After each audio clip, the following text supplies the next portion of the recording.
Stay tuned, stay tuned, stay tuned. I am here with the coach, John Brent. I'm here with the vet, Mr. Ian Griffith. It is 2022. Oh my gosh, can you believe that? No, because I remember being in high school thinking, man, if it ever gets to the year 2000, I'm going to be old. Now it's 2022. Yeah, party like 1999. Wasn't that the old motto back then? Because 2000, we're all going to hell in a handbasket. It waited to 2020 and 2021. Well, I did thinking by now we would have some flying cars. Yeah.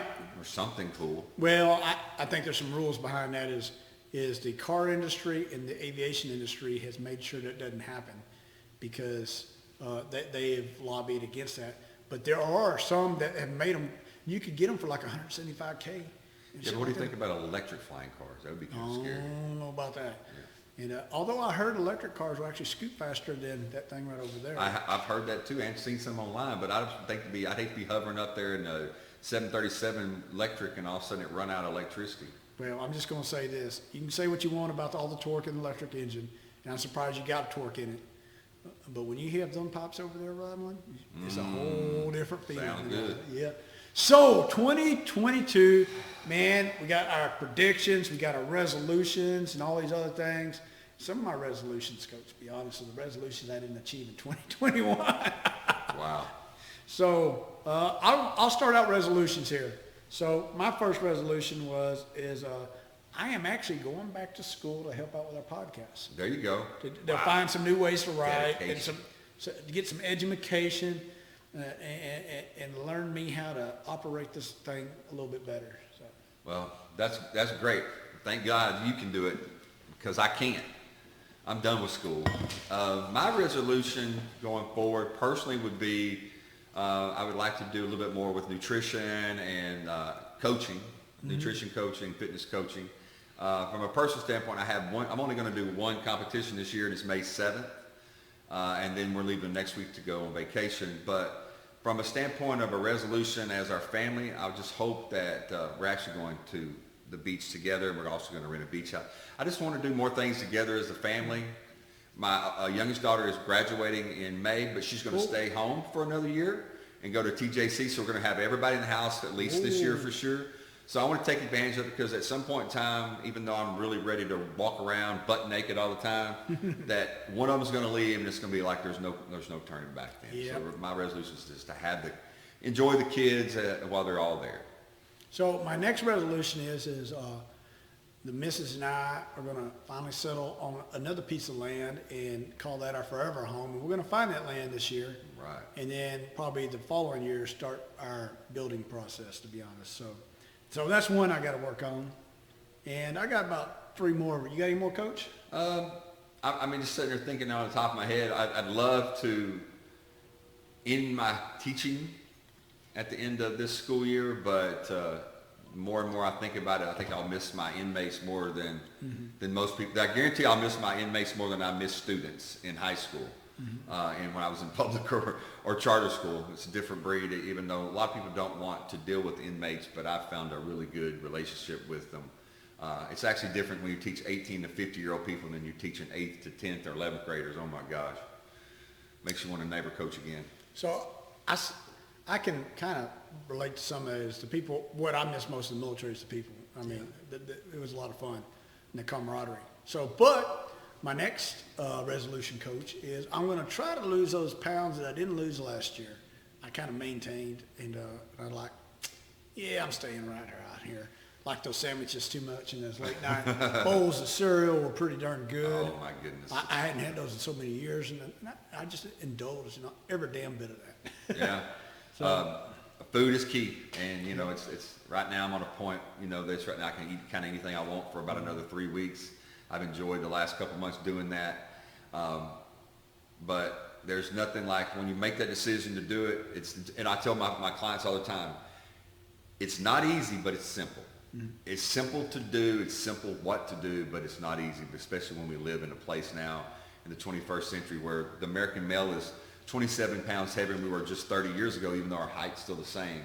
It's all because of the corner stores, the fast food, restaurants are so much prevalent, and more people are not eating at home like they did before. Yeah. So, Well, I will say we've done a very concentrated effort on, should we go out? No, let's eat home. And we've been pretty good on that part. just the missus cooks very well. So moving along, another last year's resolution that I did not accomplish is 2 of them, is I'm going to learn to sprechen some Deutsch. I'm actually going to take a college class on it. And I'm going to learn to play that damn guitar, man. I've been saying that, saying that, and saying that. I get out there and pick a little bit, and I move on. But those are my last 2 real resolutions for this year, Coach. Well, I think one resolution that I took last year off from coaching. And I've talked to a couple people, maybe not being a head coach, but just kind of helping out around our area, coaching on a couple teams that both reached out to me and said that would be something they would love me to do. So I think I might bite the bullet, not have to run everything and just be a coach. I think this year I will get into some coaching again and coaching some football. There we go. So I got some predictions, Coach. Don't get me started. I got some predictions here. And so my predictions, I'm going to let you start out this one here before I throw some of mine out. But what is the predictions you have for 2022? One that I have immediately will be that the Supreme Court will rule about Roe v. Wade, or as I call it the Roe. It'll be the Texas case and Mississippi case will all be rolled together. And I believe in 2022, the getting an abortion will be a little bit tougher than it was, let's say, in 2020. And I believe if you do understand a little bit about Roe v. Wade, the way that it was written, it wasn't to extend it long term. It was to leave it to the states after it became a first trimester issue. A lot of people don't believe that. Or don't understand that. They don't want that. They don't want it because what they want to do is to say it should be a woman's right to terminate whenever she wants to, or it should be there's no right at all and no one should ever terminate a pregnancy. But what the ruling of that was, if you study it, was the first trimester should be a woman's right. The states, everybody stay out of it.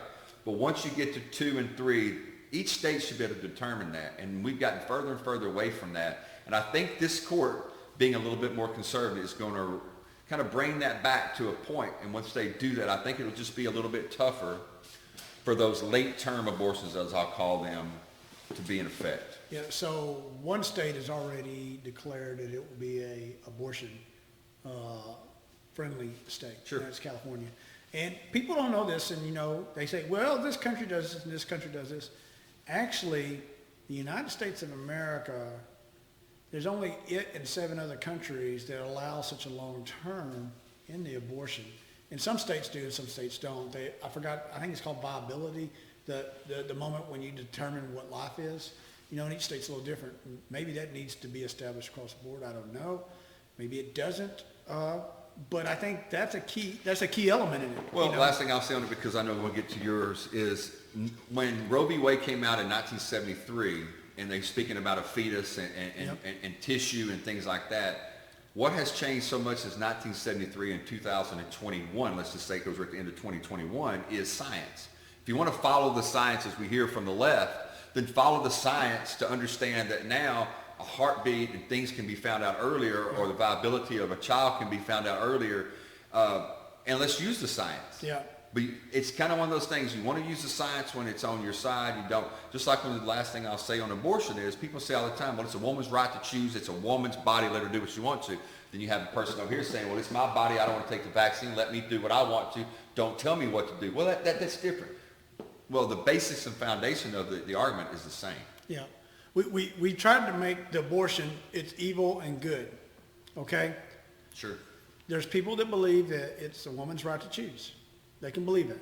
And there's also people that believe that that's a human and you're a murderer. They can believe that too.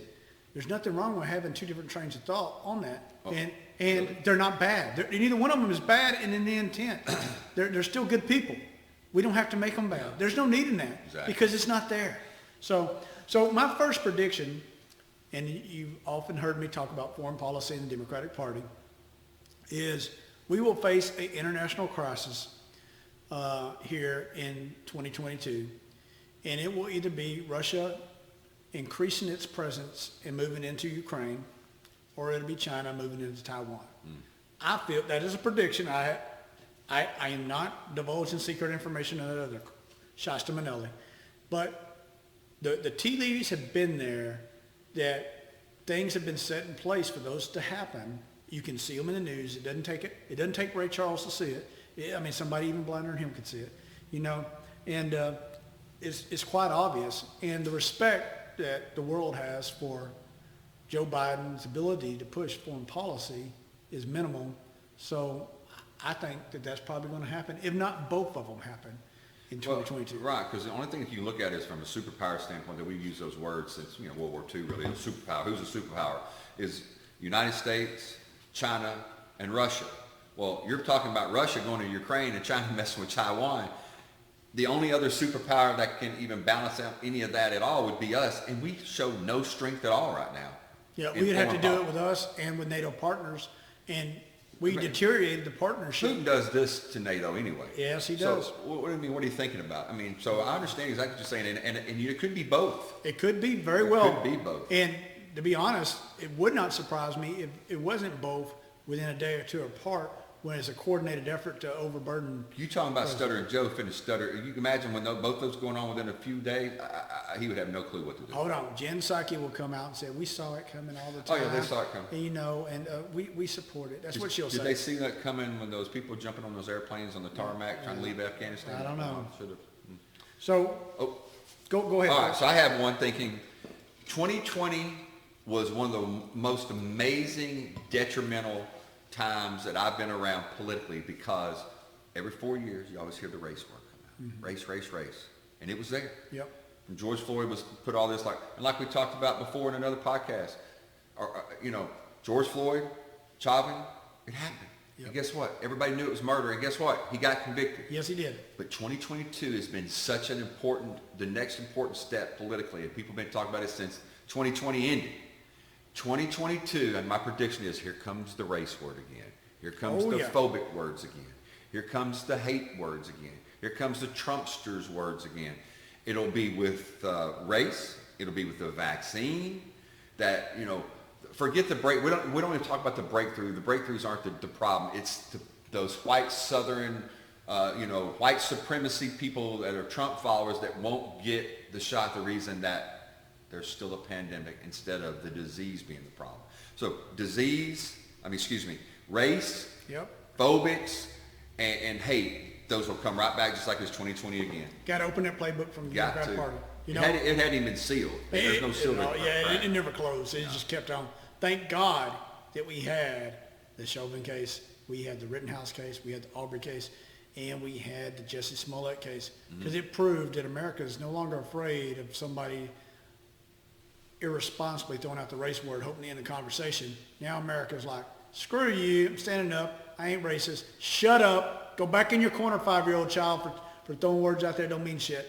In America, I think we'll come back to that, is they're standing their ground a little bit on that, going, no, I'm not a racist, move on. So this is the thing, I know you'll love this one, Coach.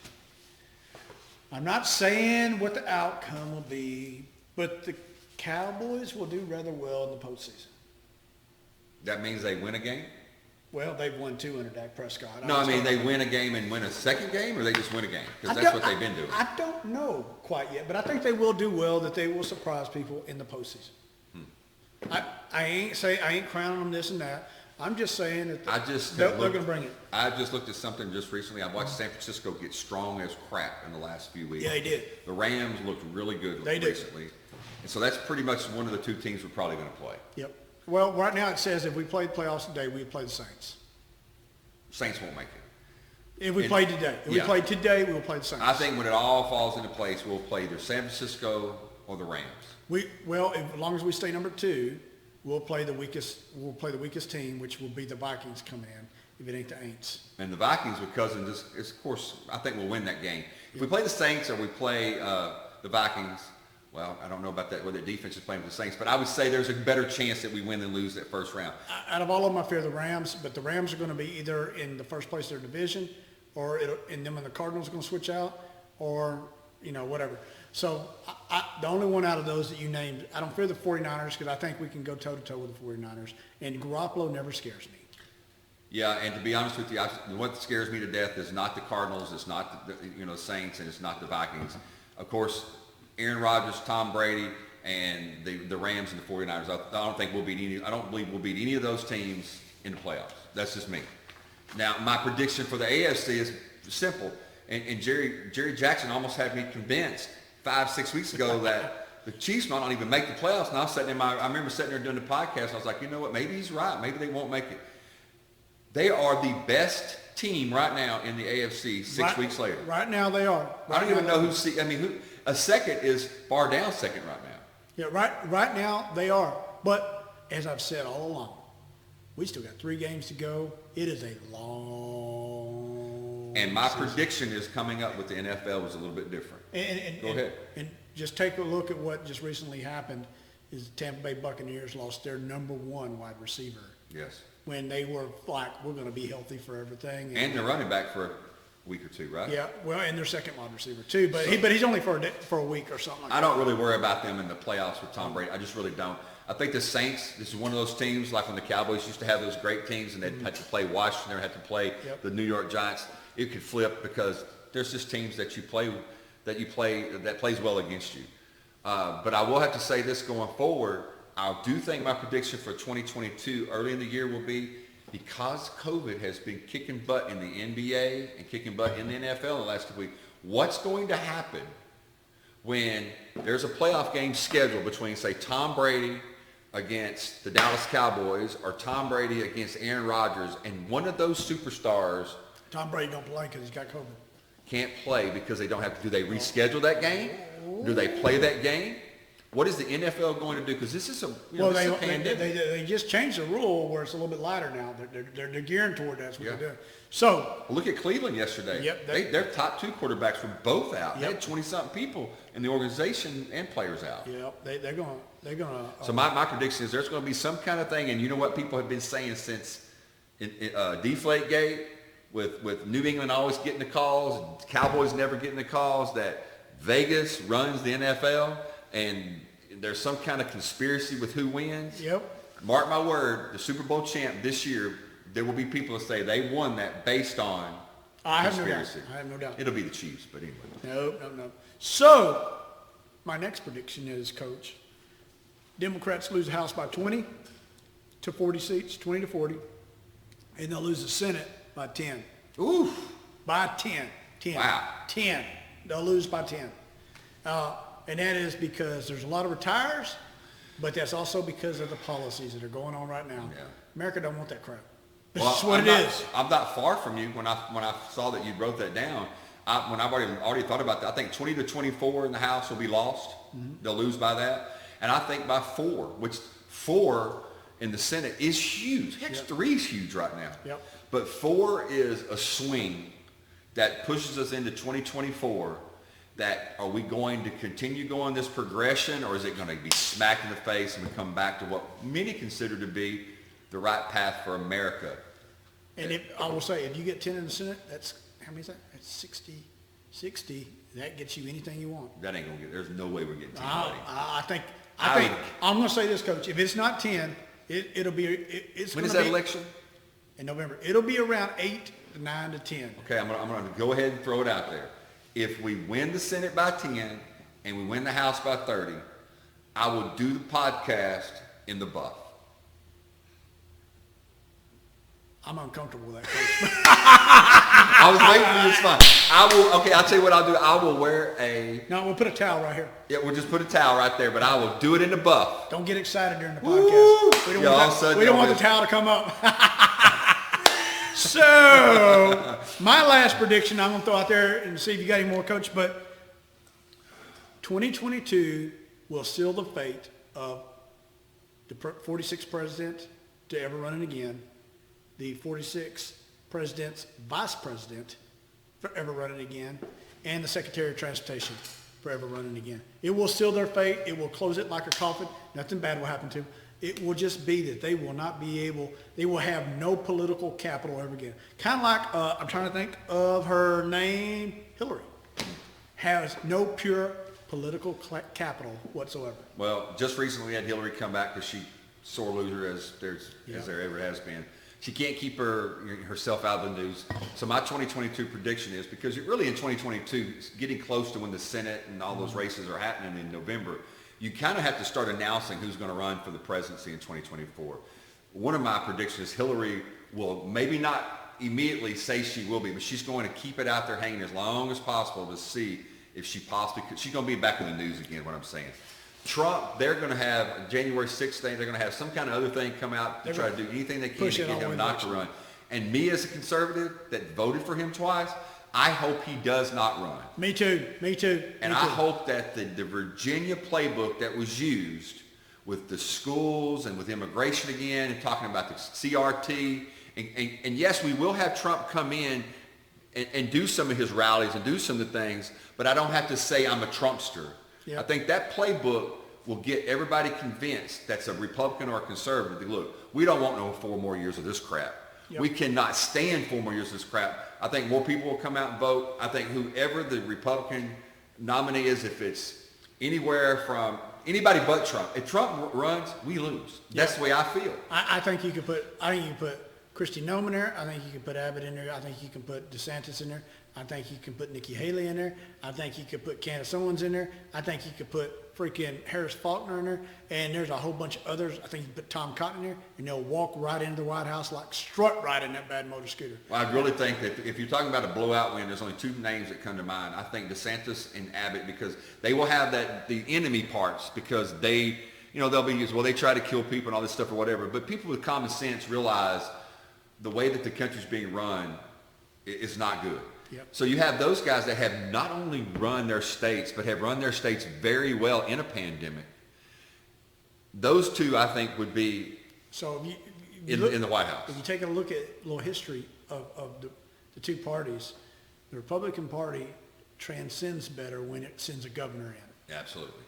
And that's the first thing. Second thing I will say, kind of kicking back a little bit on your comment, Coach, is they need to find out further out. Well, if you remember when Bill Clinton ran, he was the number 3 guy in the Democratic Party, and Hart was the number 1 guy. Gary Hart. And then we got into Clinton politics, and like Make America Great Again was his thing. We got into Clinton politics where we kind of leaned on the Clinton mafia, kind of leaned on everybody like, you need to get down. We caught you with that little girl. And all those things came out. Wonder where they came from. I don't know, Hillary. But all those things came out kind of conveniently for Bill Clinton. But he kind of laid back in the wings. And then if you look at Joe Biden, out of all the people that nominated, he's like, yeah, I'm going to go hide out in my basement. I'll run. So the kind of the non-target, and when you only give them a little wall to be a target, I think actually bodes better, to be honest. Well, I know when we did our presidential list, I believe, if I remember correctly, that you had George W. Bush and President Ronald Reagan in your top 5, if I remember correctly. I believe so. Both those are governors. Yep. And then look at Bill Clinton was a governor. So you have to say 3 of the last 6 presidents were governors. Yep. And I believe just from a standpoint of if you can run a large state like California or Texas, there's something that you already kind of have your foot in the game. Now, if you are somebody that has made it in the real world in business and you're a governor, I think you got a leg way up. Yeah. And so I think that's something that we have to look at it as conservatives is who can we do that can not only been in business, but it's also been in government or in high, some kind of high position in politics. But the career politician is killing this country. It is. It's killing our country. Because what did the career politician do? It went to the union for advice. And the union is an entity that doesn't work with the business. It works for itself. And you're sitting there going, what? Whereas a businessman goes to the union and says, hey, dude, we're going to do this. Either you're on board or you're not. And then they go, oh, yeah, we want to be on board because we want our people to still work, So those are my predictions. And what we definitely want to do is we want to hear all your resolutions. And we want to hear your predictions. Yeah, give us 2 or 3 and below. Not just maybe one personal and a couple for the country or for sports or something. But, like we started this thing in the beginning. It was sports, it was politics, it was history, it was government, and movies. Just come, sometimes lists. Give us something.